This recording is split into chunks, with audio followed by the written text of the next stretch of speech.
Le temps vient, et il est déjà venu, que les vrais adorateurs adoreront le Père en esprit et en vérité. Car le Père demande de tels adorateurs. Dieu est esprit, et il faut que ceux qui l'adorent en esprit et en vérité. Jean 4, 23, 24. C'est nous qui sommes la vraie circoncision, nous qui servons Dieu en esprit, qui nous glorifions en Jésus-Christ et qui ne mettons point notre confiance en la chair. Philippiens 3, 3. L'adoration élève l'homme au plus haut degré possible. Il avait été créé pour vivre en communion avec Dieu. Et c'est à cela que le ramène l'adoration. Tous les exercices de la vie religieuse, méditation, prière, amour, foi, consécration et obéissance, tout se trouve réuni dans l'adoration. Reconnaître ce qu'est Dieu dans sa sainteté, sa gloire et son amour, et réaliser ce que je suis, moi, créature déchue et pourtant l'enfant racheté du Père. Voilà ce qui me porte à me présenter devant Dieu pour lui offrir l'adoration qui lui est due. L'adoration consiste à se rapprocher de Dieu le plus près possible et le plus complètement possible. L'adoration comprend tout sentiment et tout service religieux. Elle est la plus haute destination de l'homme, puisque pour celui qui adore, Dieu est tout.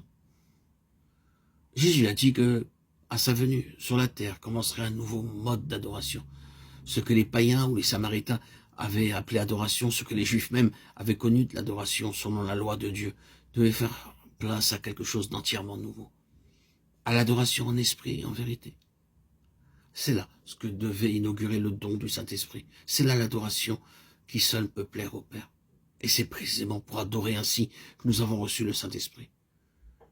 Dès le début de cette étude sur le Saint-Esprit, pénétrons-nous bien de la pensée que si Dieu a envoyé en nous le Saint-Esprit, c'est pour que nous l'adorions en esprit et en vérité, car le Père demande de tels adorateurs.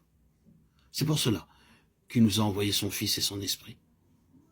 En esprit, quand Dieu a créé l'homme en âme vivante, cette âme siège et organe de son individualité et de sa conscience se trouvait rattachée par le corps au monde extérieur et visible et par l'esprit au monde invisible et divin.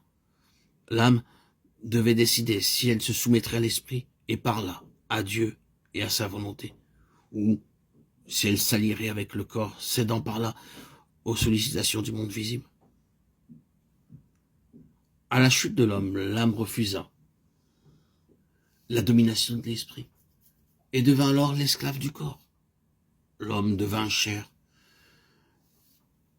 L'esprit perdit en lui la haute direction qui lui avait été assignée. Il fut réduit à peu près à l'état dormant.